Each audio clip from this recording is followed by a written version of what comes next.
What's up, chess player? I'm back with a round number 2 from the Producer Chess Open, and that was a round where all of the problems began for me in this tournament. I was playing as black. I was playing against a pretty strong player, however, he was rated 2188, so I was of course aiming to win the game, but as black, it's so difficult, even to outplay your opponent, because if he's very solid, how are you supposed to do that? Write me in the comments, please. What is your strategy? How to outplay maybe a slightly lower rated player as black in chess? What is your strategy? Because for me, so often it's such a difficult thing to do.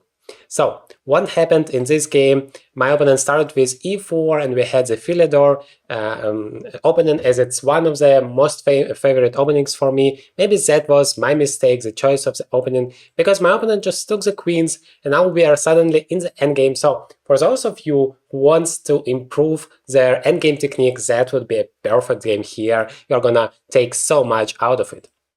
So, bishop c4, one of the main moves here, just to attack the pawn. Developing your bishop with a tempo, what could be better than that? And I'm playing here king to e8. By the way, the main move I believe is bishop e6, but I never really liked it because, well, why would they double those pawns? But yeah, maybe someday I should try it too.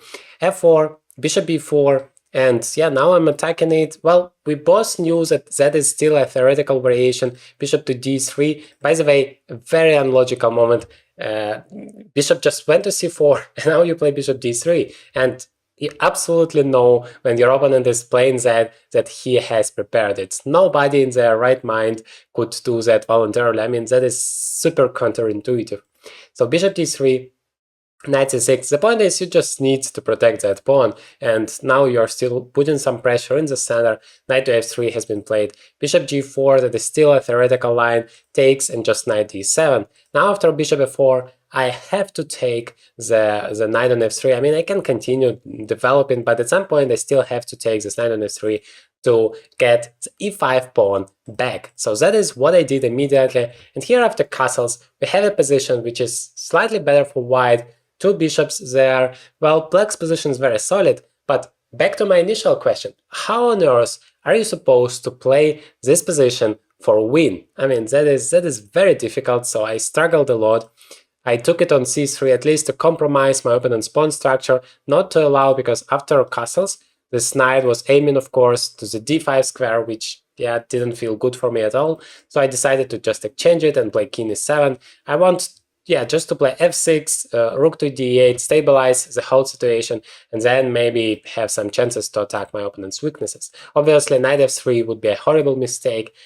When you're underdeveloped, never do things like that. Maybe it's still not losing, maybe it's still fine, but just even optically, this position is very, very scary to play. Knight e5 back is obviously not possible because of the pin here. So I played king to e7, just avoiding the whole pin immediately, but my opponent still played bishop e5, and it's still very, very annoying because he wants to take this one, then take on c7, just winning the pawn, or maybe he wants to take back and then play f4, and the rook is coming to d7. There are so many threats in there, and, well, very tough to fight against it. I played rook to c8 just to stabilize, once again to defend the c7 pawn and hoping to finally get to a normal position. But my opponent is continuing creating the threats. And remember, that is always the best strategy in chess. When you want to annoy your opponent, when you want to, well, actually win the game, you need to create as many threats as possible, and you need to activate all of your pieces. So my opponent is combining both of those ideas. The second rook might be coming to the d file, and then, yeah, one day, if rook lands on d7, that would be an immediate game over. So I played the move f6, trying to stabilize again. Bishop to g3, yeah, maybe slowing down a little bit because rook d1 instead was a very interesting option. But now he's preparing another threat. f4 is very, very annoying there.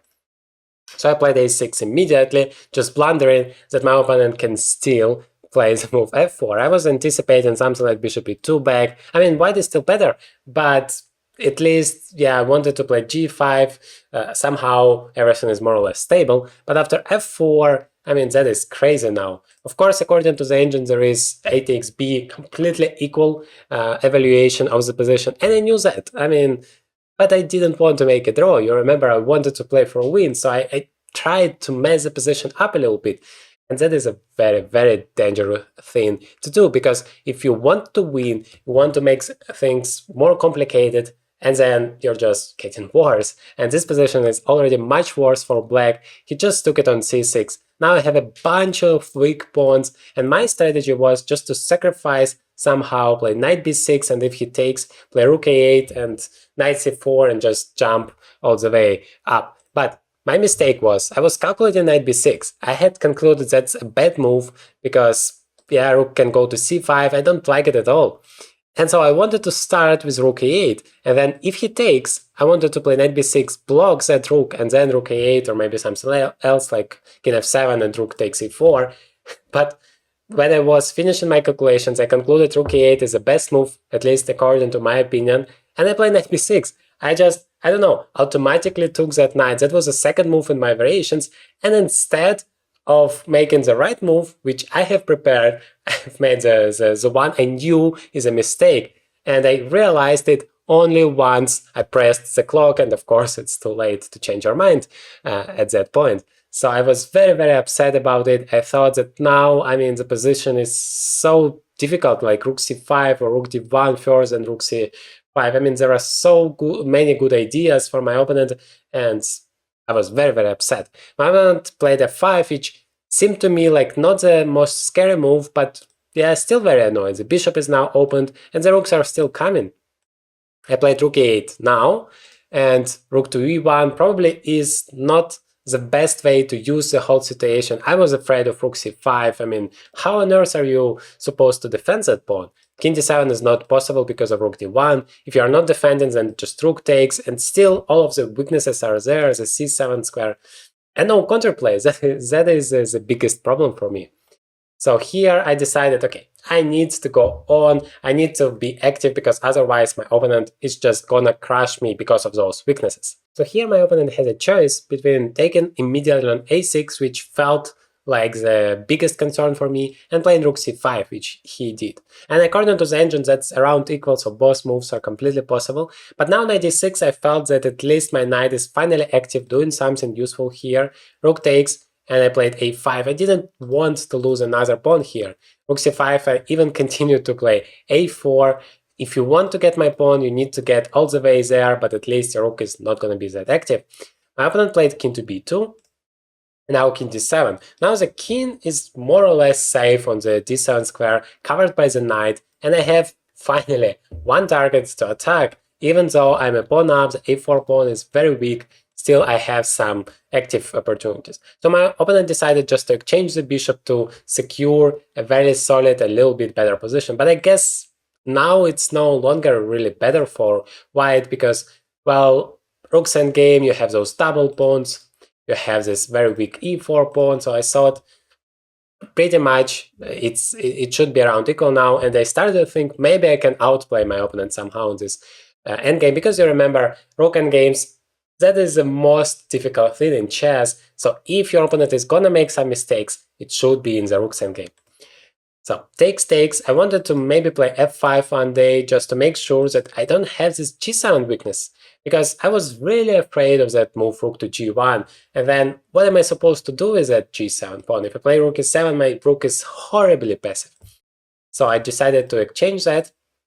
Now rook to d1, rook to c8, I exchange a pair of rooks, well, probably I have to. And now king b4, yeah, because if you take, then I take on c3, a bunch of weak pawns. There are so many different variations on every move. I'm not gonna just bore you with all of those thousands of variations, but what is important is that you need to be active. It applies both to the opening, to the middle game, and of course to the endgame. If you have a rook and a king, ideally you should try to make both of the pieces as active as possible. So I played here rook to b8 so that this king is cut on the a file. It can go to the center, and that I thought is a good thing for me. So I played here rook to b2. At the same time, I need to get some pawns back, because right now my opponent is full 2 points up, and that is a bad situation for me. Rook b2, now winning this pawn back, and I thought, okay, those double pawns are pretty much useless. It's important for me to eliminate the distant passer, and afterwards everything should be all right. Here, c4, I was understanding that, okay, I'm a pawn down, but that's me who is playing for a win here. At least that was clear to me. The engine says, I don't care, it's completely equal, no chances for both sides. But from a practical point of view, you can always try to find those chances if you are creating those threads. I thought it's still my king is more active if I eliminate that pawns, and I'm gonna create a passer. But yeah, of course, I have to be careful because my opponent has some ideas too. King to c3, g5, I thought it's kind of important to stop some h4 ideas. King to d4, yeah, now this king is coming to the center. And what I missed here, that is the move number 40, and you remember you get additional 30 minutes after the move number 40, and I missed here a chance of just eliminating all of the danger for white here. That is a beautiful move, I guess, makes a draw immediately, the move h4. I mean, the position is equal before that and afterwards, but from a practical point of view, that was the last moment when I understood I'm never gonna win this game. Because if I take that pawn, the rook just comes to the h2 and takes it back. If I play g4, the rook just comes to g2 and then I'm even a pawn down, probably. So instead of that, I should have stopped it, I don't know, somehow, maybe. I thought maybe rook a3 was a good idea, but even here h4 is a good move, because after rook h2 I have h3 and that is protected, but c3 I no longer can save the pawn, and afterwards there is nothing to talk about here. So maybe the only move is somehow to go to this side, rook h1 or rook g1, and maybe trying to outplay slowly my opponent, maybe rook to g1, because I still have rook g4 instead in case of h4. And otherwise, I want to play rook g4. I want to threaten f5. Then if king goes back, maybe king e5. I mean, still equal, deadly equal, no question about that. But you can start to feel maybe some initiative for black, trying to put some pressure on white. I mean, in the end of the day, that is how Hikaru Nakamura wins every second of his games, when you feel like there are no chances at all for him, but suddenly he is starting to create it. That is exactly what I was going to do, but after h4, there is absolutely nothing for me. So after a few moves here, I just gave a few checks and we agreed to a draw because there is no way to fight.